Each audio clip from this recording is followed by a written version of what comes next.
Bon, de quoi allons-nous parler dans cette vidéo? Nous allons explorer le spectre complet du reconditionnement de la douleur et le fait qu'il est important d'apprendre à se situer sur ce spectre, sinon nous n'allons pas adopter les bonnes stratégies. J'ai fait 2 rencontres cette semaine et les 2 se situaient aux opposés du spectre. Donc c'est vraiment idéal pour notre exploration. Dans la première rencontre, la personne voulait aller dans le travail émotionnel profond. Et avec raison. C'était notre deuxième rencontre et j'étais d'accord avec cette exploration plus profonde. Nous allons explorer pourquoi. Dans la deuxième rencontre, la personne voulait faire le reconditionnement de la douleur étroit. Qu'est-ce que c'est? C'est-à-dire corriger l'erreur de prédiction du cerveau. Elle se disait extrêmement rassurée par l'idée que c'était une fausse alarme. C'est ça qui me rassure, c'est une fausse alarme. Je n'ai qu'à apprendre à me rassurer, je n'ai qu'à corriger l'erreur de prédiction et les symptômes vont disparaître. Elle disait ne pas vouloir aller dans le travail émotionnel profond, c'est une psychologue. Et donc elle disait, j'ai déjà fait ce travail. Plus elle parlait, plus j'étais d'accord. Beaucoup de gens, je ne suis pas prêt à dire la plupart, beaucoup de gens n'ont besoin de faire que le reconditionnement de la douleur étroit. Ils n'ont pas besoin d'aller dans le travail émotionnel profond. Ils peuvent même se perdre dans ce travail. Mais certaines personnes ont besoin de le faire et nous allons explorer quelques raisons, pas toutes les raisons évidemment, quelques raisons dans cette vidéo. Donc c'était notre deuxième session avec cette première personne et elle me dit, de plus en plus, je réalise que je ne suis pas prête à laisser partir ma douleur.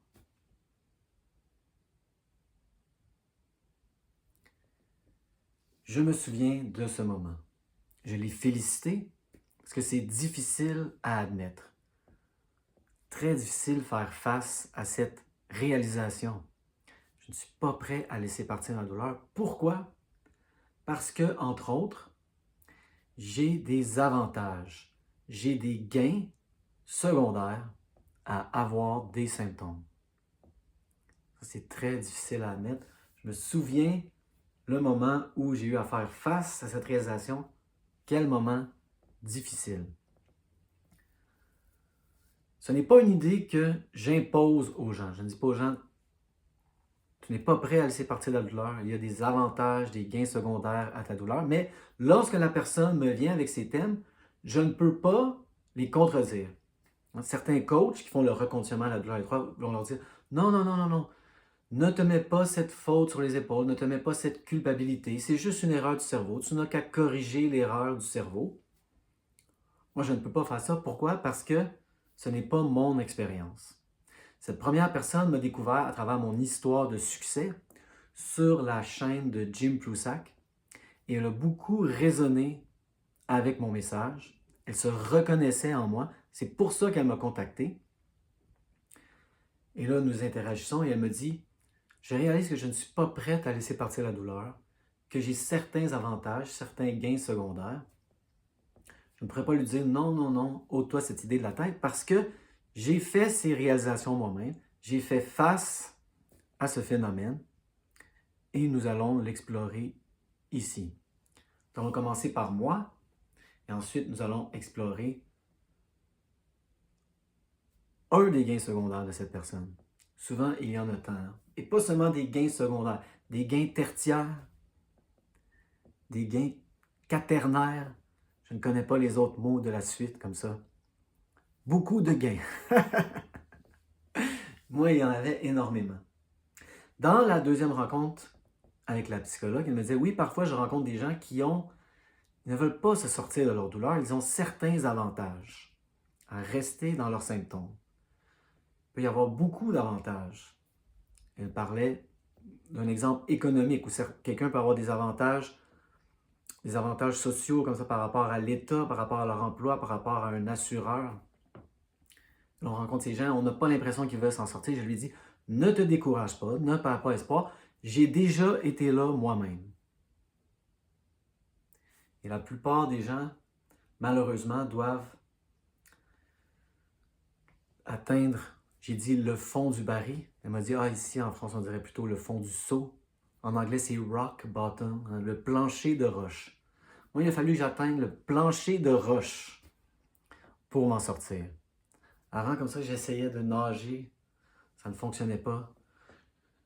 J'ai plongé, j'ai sombré. Et c'est lorsque j'ai atteint le fond du baril, du seau, plancher de roche, que là, j'ai eu l'appui nécessaire pour me propulser vers la remontée.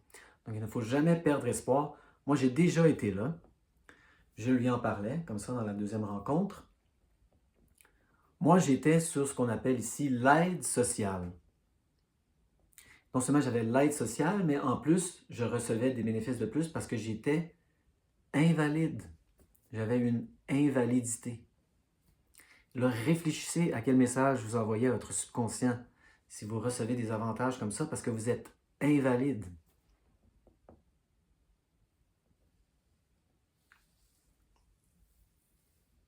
Pour renouveler cette invalidité, je devais fréquemment aller chez un médecin. La plupart renouvelaient, disaient, oui, tu as la fibromyalgie, c'est une vraie maladie. Si vous écoutez ma chaîne, j'espère que vous pouvez rire comme moi de ce diagnostic, de ce terme. Il renouvelait. Un jour, j'ai rencontré un médecin qui m'a dit, je ne sais pas si ce message va sonner familier, ton corps est en parfait état, ton corps n'est pas endommagé, c'est dans ton esprit, tu peux faire tout ce que tu veux, tu peux même déclencher des 8 et des 9, ce n'est pas dangereux, ce ne sont que des sensations. Est-ce que vous m'avez peut-être déjà entendu dire ça? Oui, mais je le dis dans tout un contexte et je vous donne des ressources, des techniques. Lui, il m'a dit ça comme ça à froid. Je n'ai pas bien pris le message. Il n'a pas renouvelé mon invalidité. Et je suis sorti de ce rendez-vous, comme vous pouvez l'imaginer, avec de hauts symptômes. Ça a été difficile. Ça a été difficile. Il m'a coupé mes avantages sociaux. Mes gains secondaires, tertiaires, quaternaires. J'étais beaucoup là-dedans. Difficile à admettre. Ça a créé beaucoup de honte pour moi même, me mettre sur ces avantages sociaux. Lorsque j'ai réalisé que ça faisait partie du mécanisme, beaucoup de honte et de culpabilité également. Donc ça aussi, ça fait partie d'un travail émotionnel plus profond. Réaliser nos gains secondaires, être capable d'avoir une nouvelle relation avec notre honte, notre culpabilité. Avant, je me sentais inondé comme ça par ma honte. J'ai appris à prendre une distance, la ressentir sans être inondé. Donc, on a parlé de tout ça. Elle me disait qu'une de ses amies l'invite à prendre des marches chaque semaine.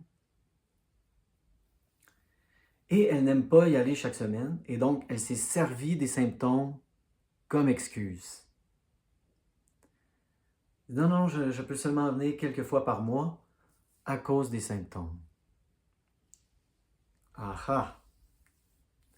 Et là, ça, c'est très différent de vouloir y aller. Oui, je veux aller marcher avec mon ami, mais je n'y vais pas à cause des symptômes. Ça, on est dans le reconditionnement de la douleur étroit. J'espère que vous commencez à comprendre tout ça. Et là, il faut défier, challenger. On y va. On va marcher avec notre ami chaque semaine. Peu importe comment on se sent. On y va. Ça nous tente. Mais elle, ça ne lui tentait pas pour d'autres raisons que la douleur. Très important à mentionner. Et là, elle se servait des symptômes comme excuse. Pourquoi? Parce qu'elle a de la difficulté à dire non. Et donc, les symptômes disent non pour elle. Intéressant. La difficulté à dire non, à imposer ses limites, sans même des fois avoir besoin de donner des raisons. Non. Pourquoi? Ça ne me tente pas. C'est tout.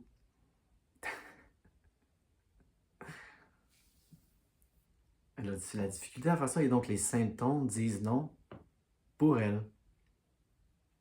Donc on explore tout ça. Donc, pour récapituler, si vous avez de la difficulté comme ça avec certaines émotions comme la honte, la culpabilité, vous vous sentez inondé, il faut apprendre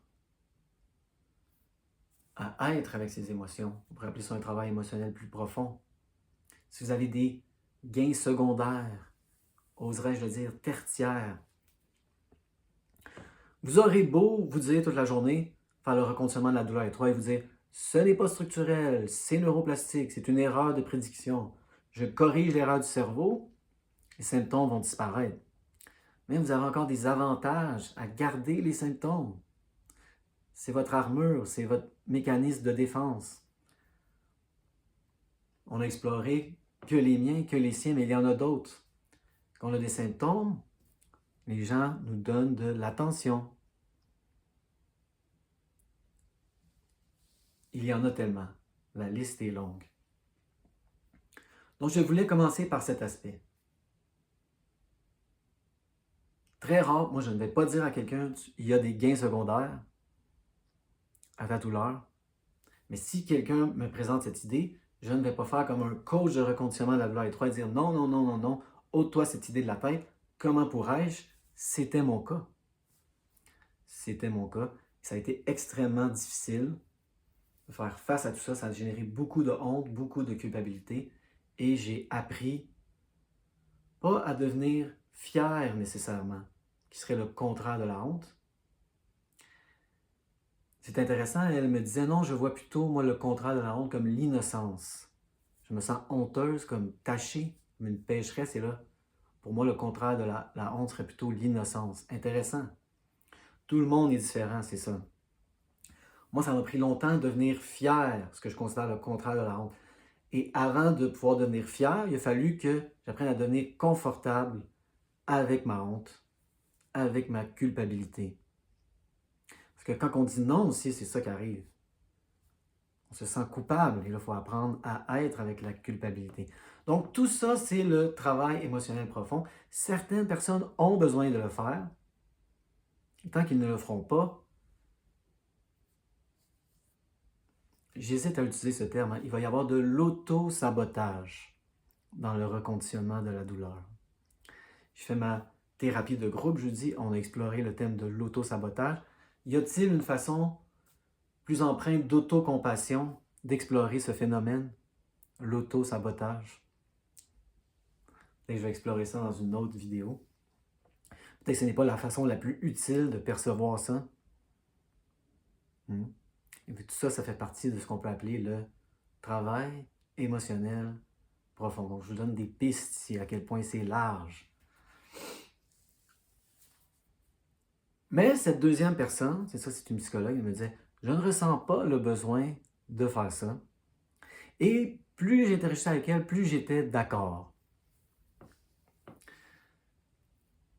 Je lui dis, c'est ça, on ne va pas aller dans le passé, dans les traumas, dans tous ces trucs. De toute façon, moi, je ne suis pas un thérapeute. Et là, on va faire le reconditionnement de la douleur étroit. Cette personne est venue me voir initialement pour des symptômes visuels.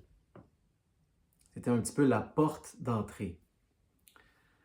Elle a découvert ma chaîne, qui est une chaîne de douleur, et de plus en plus, elle se reconnaissait dans les mécanismes. Et elle a fait le pont tout seul entre les deux. C'est-à-dire, même si tu parles de la douleur, je reconnais les mêmes mécanismes en moi avec mes symptômes visuels. Je les référais à la chaîne de Steady Coach et au concept de l'impératif du symptôme. Et là, de plus en plus, des symptômes différents ont émergé. Elle a dit, oui, c'est vrai, ce n'est pas que visuel, c'est celui qui me fait le plus peur, mais il y a eu d'autres symptômes. De plus en plus, elle a élargi sa conception comme ça, des symptômes neuroplastiques, de l'impératif du symptôme. Elle m'a dit qu'elle avait eu des migraines. Et là, je lui ai dit, mais oui, c'est ça, migraine, c'est un symptôme neuroplastique. Il dit, es-tu sûr? Il dit, oui, je suis sûr. Je ne suis pas sûr de grand-chose dans la vie, mais ça, j'en suis sûr. la migraine est un symptôme neuroplastique. Elle disait, et pourtant, c'était connecté à mon cycle menstruel, donc je me disais, peut-être que c'est hormonal. Et elle me demandait de trouver une histoire de succès avec des auras aussi. Les gens au début veulent voir d'autres personnes avec les mêmes symptômes. Donc ça ne m'a pas pris longtemps. J'ai trouvé une histoire de succès de quelqu'un qui avait des migraines vestibulaires avec aura et qui était relié au cycle menstruel. Mais je n'avais pas besoin de cet exemple précis pour savoir que c'était le cas parce que je commence vraiment à comprendre ces mécanismes. Donc, je vais mettre cette histoire de succès dans les notes de description. C'est très intéressant parce que non seulement il y avait ce parallèle, mais peut-être que vous ne me croirez pas, c'est quelqu'un qui a été entraîné dans le reconditionnement de la douleur, qu'est-ce qu'ils appellent en anglais Pain Reprocessing Therapy, en tant que thérapeute.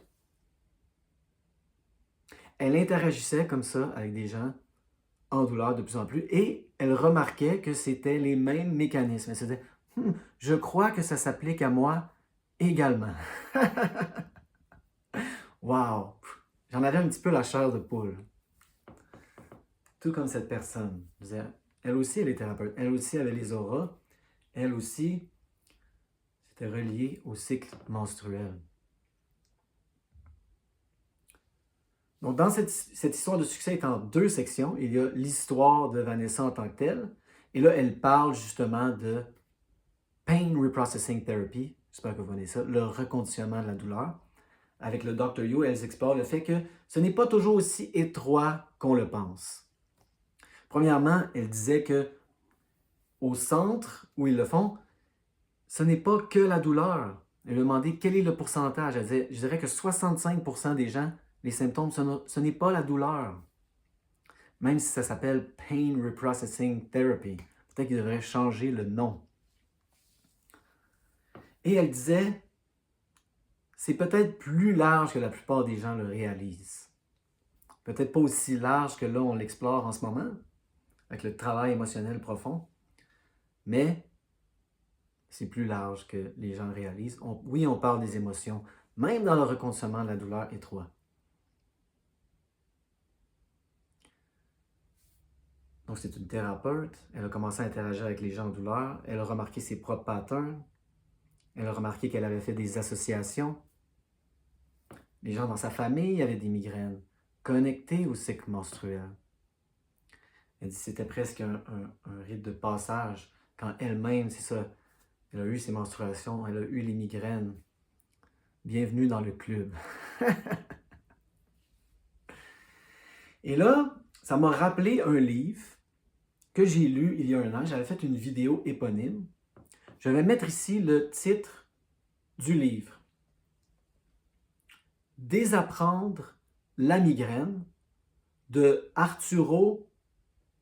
Je ne vais même pas tenter de prononcer le nom de famille.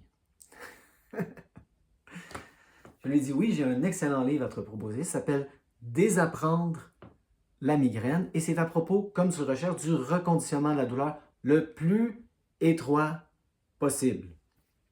Lui, ce qu'il vous dit, c'est ça. Vous faites une fausse prédiction, vous faites des erreurs de prédiction. C'est une fausse alarme. Vous corrigez l'erreur de prédiction, vous corrigez les symptômes. Mais il faut s'exposer.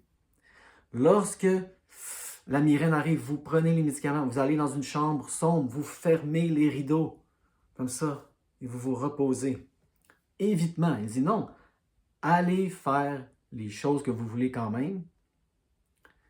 Ingérez les aliments qui supposément déclenchent les migraines. Dès le début du livre, et là j'en ai eu des frissons encore à la chair de poule, il nous donne une histoire de succès, le témoignage d'une femme qui, avec sa technique, a réussi à éliminer ses migraines. Et là, elle dit, dès que j'étais jeune, oui, les migraines ont été associées à mon cycle menstruel. Et là, la gynécologue m'a dit, ah, c'est très typique. Il y a même un nom pour ça. Et donc, tout au cours de notre vie, on voit des professionnels comme ça qui renforcent certaines croyances. Sa mère avait des migraines. Et là, elle disait, ta fille probablement va avoir des migraines également. Sa fille aussi a eu des migraines. Et là, il lui disait, cette neurologue lui a dit, la liste des choses qui peut-être vont déclencher des migraines plus tard. Et là, elle les a toutes eues peu à peu. Elle a dit, waouh, c'est vraiment une experte. Elle sait de quoi elle parle. Et là, de plus en plus, explorer cette idée. Cette femme n'est pas une experte. Elle a inséré l'idée dans sa tête que ces substances allaient déclencher des migraines. Et là, son cerveau a acquis ça comme, a fait l'acquisition de cette proposition et a commencé à faire des erreurs de prédiction en conséquence. Avec cette personne-là, on a exploré le même mécanisme où elle a commencé à avoir certains symptômes. Elle est allée sur des sites Internet qui décrivaient l'étendue des symptômes. Et là, elle a commencé à développer des symptômes qui étaient sur la liste, dont elle n'avait pas encore fait l'expérience. Ah ah! Ça, c'est fascinant quand on écoute les histoires de succès. Les gens, dans les commentaires, disent « j'ai de la difficulté à écouter la liste des symptômes du début de l'histoire parce que des fois, quelques jours, quelques semaines plus tard, je développe les mêmes symptômes. » Moi, j'espère que vous connaissez mon histoire avec les acouphènes. C'est ma mère qui a développé des acouphènes. Et là, je ne me souviens plus exactement du laps de temps. 6 semaines plus tard, j'ai développé des acouphènes. Elle m'en parlait constamment. « Ah, j'ai mal dormi hier soir, trop d'acouphènes. Ah, j'ai bien dormi, mes acouphènes étaient faibles. Acouphènes, acouphènes, acouphènes, acouphènes, acouphènes, acouphènes, acouphènes. » 6 semaines plus tard, 2 mois plus tard, acouphènes. J'avais des acouphènes.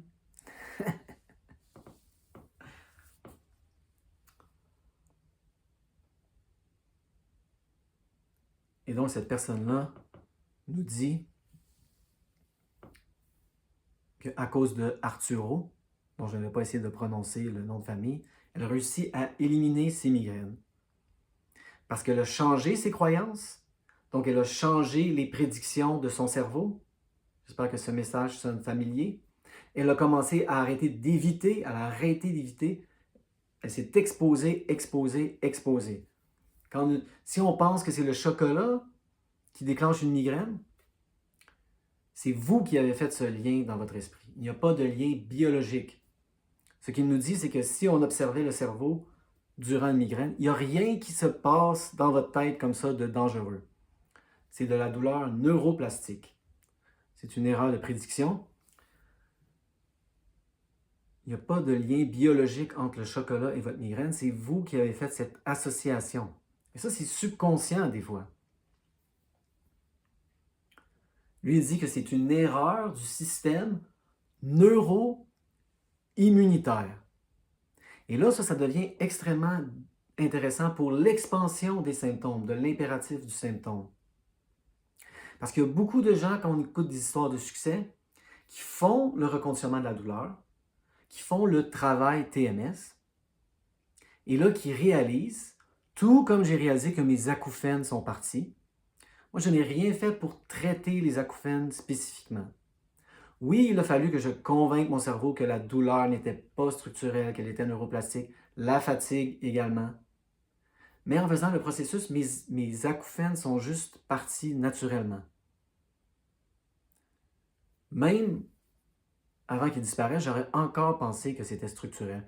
Et il y a des gens qui font le travail TMS et là qui réalisent tout d'un coup, tout comme j'ai perdu mes acouphènes, oh mon Dieu, je n'ai plus d'allergie. Et là, si vous lisez ce livre, je vous recommande fortement ce livre. Sinon, moi, je n'ai pas de migraine. Même si vous n'avez pas de migraine, remplacez migraine par votre symptôme et ça va vraiment élargir votre compréhension des procédés, des mécanismes. Et son livre va bien expliquer pourquoi, ou offre une très bonne explication, pourquoi certaines personnes font le travail TMS et là, leurs allergies disparaissent. Ils ont des allergies saisonnières, ils ont le rhume des foins, parfois, peu importe comment vous voulez appeler ça. Ils font le travail TMS et là, c'est la saison, ils réalisent « Oh mon Dieu, je n'ai plus mes allergies. » Parce que c'est une fausse alerte du système neuro-immunitaire. Une allergie, c'est une fausse alerte. C'est votre corps qui constate que quelque chose est dangereux alors que ce ne l'est pas du tout. Il se défend, il n'a aucune raison de se défendre. Ce n'est pas dangereux. Ce n'est pas dangereux. Moi, lorsque j'étais jeune, j'étais très allergique aux chats. Et là, hier, je suis allé dans une soirée, un souper, il y avait un chat et je n'ai pas fait d'allergie. Ce que vous allez réaliser de plus en plus dans ce processus-là, c'est que moins vous êtes en mode alerte, moins votre corps va réagir comme ça pour une étendue de symptômes. Vous allez être surpris par l'étendue.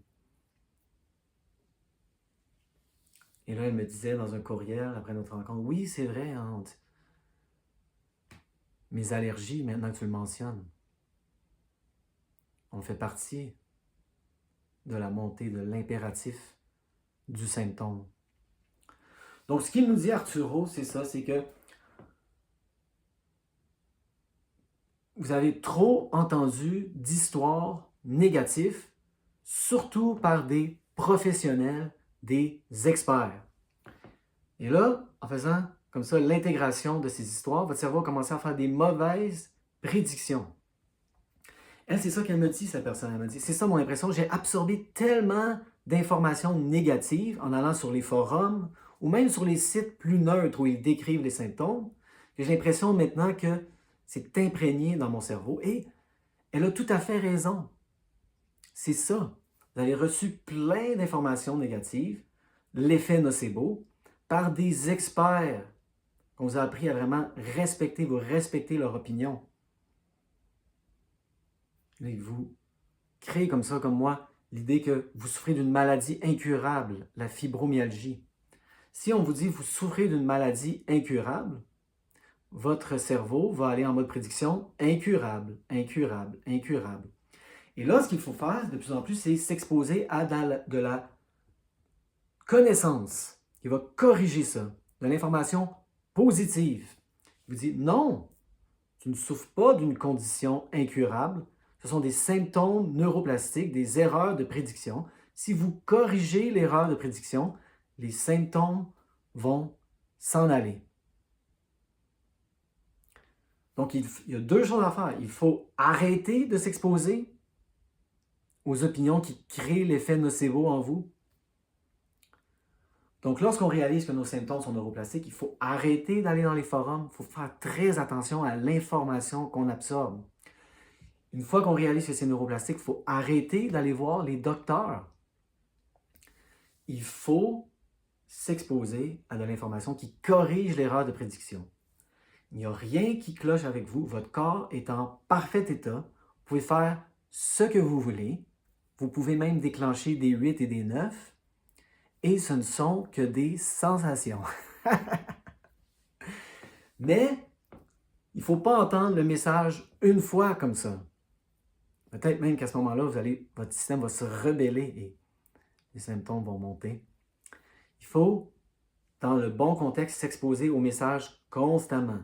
Constamment, constamment, constamment. Moi, c'était ça la clé. Répétition, répétition, répétition, répétition. Je ne souffre pas d'une fibromyalgie. Il faut arrêter d'utiliser une étiquette médicale. Je ne souffre pas d'une maladie incurable. J'ai des symptômes neuroplastiques. C'est tout. Remplacez toujours votre étiquette médicale par symptômes neuroplastiques. C'est plastique. Ça peut être modifié. Je souffre de symptômes neuroplastiques. C'est tout. Je n'ai qu'à aller corriger l'erreur du cerveau et ça va s'en aller. Pour beaucoup de gens, c'est tout ce qui est nécessaire. Ils n'ont pas besoin de faire le travail émotionnel profond.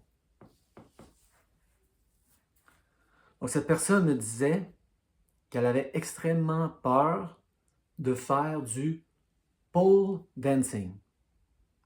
C'est une de ses activités préférées avant.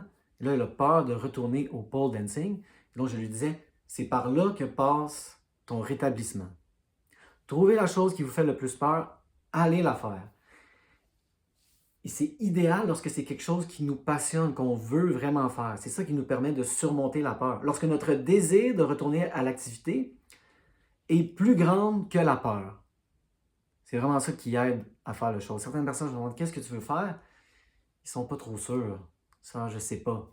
Et là, il faut trouver cette image en vous. Je veux faire ça. Et là, je lui disais, il faut se visualiser en train de le faire, avec un sourire aux lèvres. Je suis en train de pole dancer. Notre cerveau a beaucoup de difficultés à faire la différence entre la réalité et l'imagination. Il y a des études qui nous le démontrent. Si on demande à 3 groupes de personnes, au premier, de se pratiquer à faire un morceau de piano. Au deuxième, on ne leur donne aucune instruction. Au troisième, on leur dit, ne faites qu'imaginer pratiquer le morceau de piano. Ceux qui ne font que s'imaginer ont les mêmes modifications dans leur cerveau, les mêmes changements neuroplastiques. Le pouvoir de l'imagination, le pouvoir de la visualisation. Donc, il faut s'imaginer, il faut s'exposer en train de faire l'activité qui nous fait le plus peur. On est vraiment dans le reconditionnement de la douleur étroit. Donc, je vous conseille fortement ce livre. C'est un livre fantastique. J'en ai pas assez parlé dans la chaîne. Désapprendre la migraine.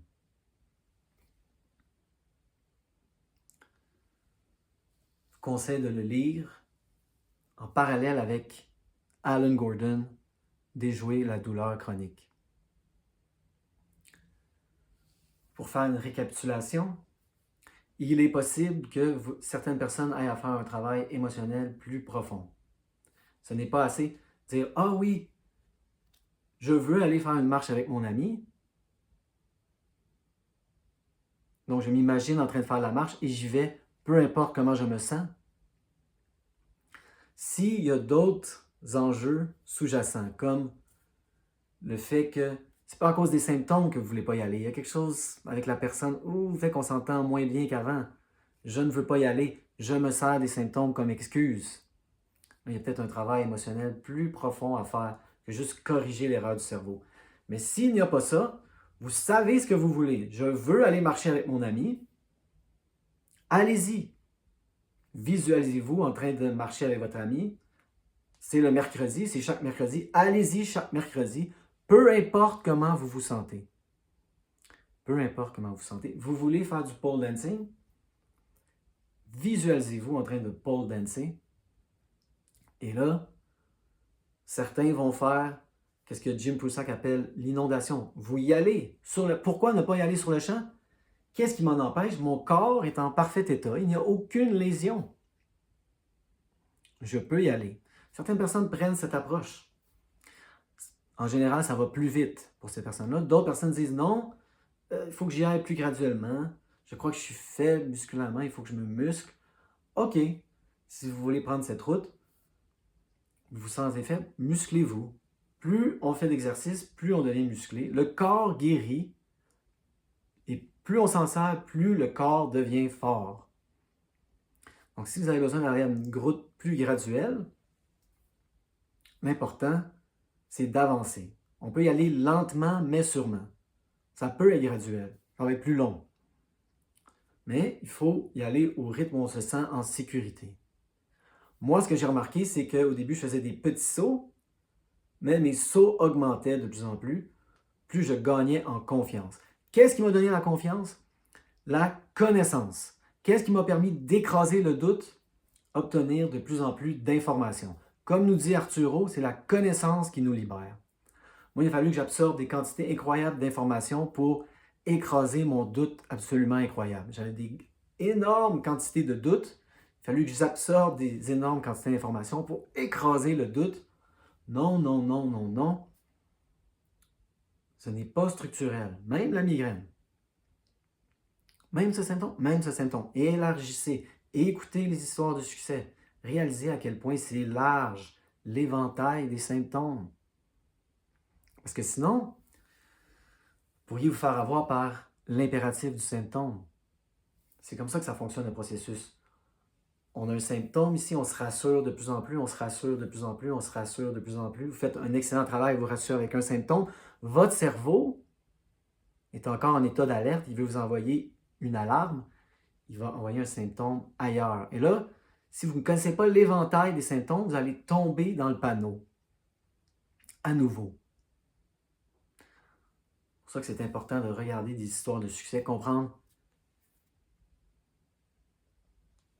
l'éventail complet de tous ces symptômes, et comment ils fonctionnent, comment c'est des constellations dans un sens. Donc, on va en rester là pour cette vidéo. J'essaie de ne pas faire des vidéos d'1 heure à chaque fois. Pour moi, 35 minutes, 35-35, c'est une courte.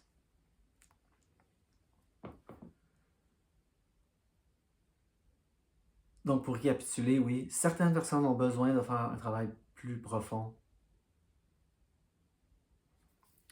Je ne sais pas si c'est la plupart, beaucoup de gens n'ont besoin que de faire le reconditionnement de la douleur étroite. Mais même ça, d'après l'histoire de succès à laquelle j'ai fait référence, c'est un peu plus large qu'on le pense parfois.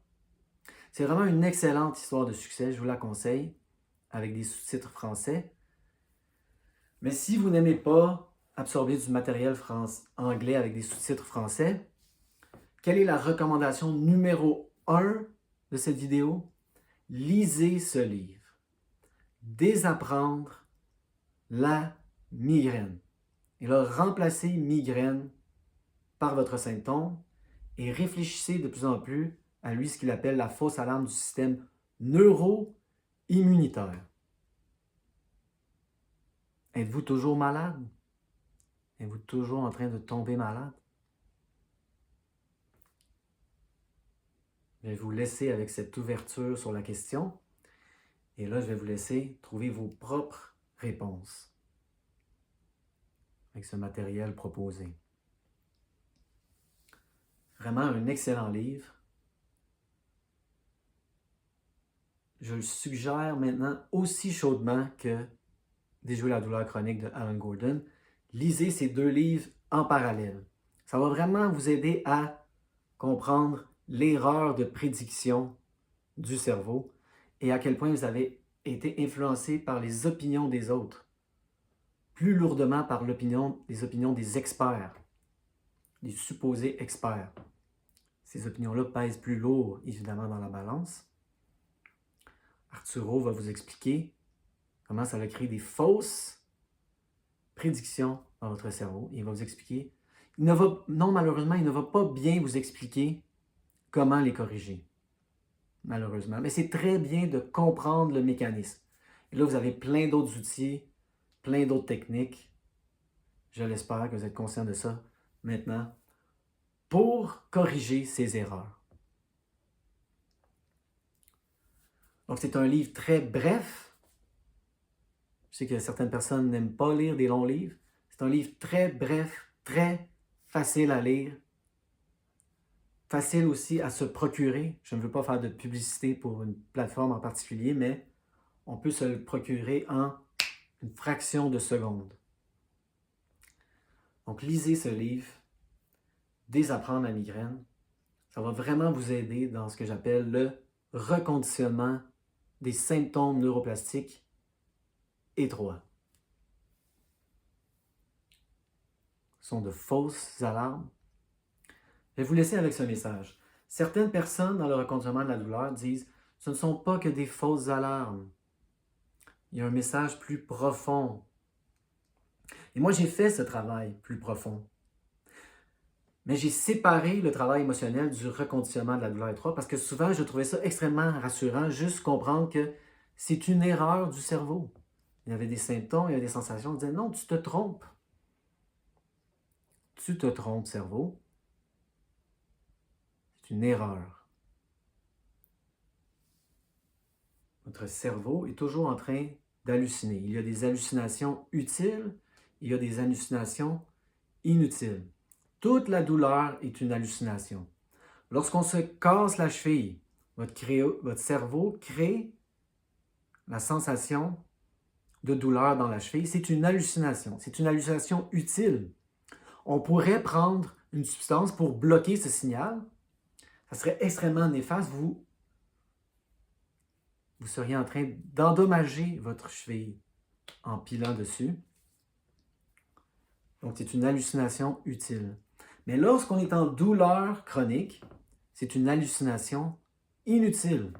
Ça ne sert absolument à rien. C'est une erreur du cerveau et on peut la corriger en insérant la bonne connaissance, la bonne information. J'espère que cette vidéo a été utile. Parfois, il faut que je traduise du matériel anglais, mais là, pourquoi en dire plus? Allez à la source, allez lire le livre vous-même.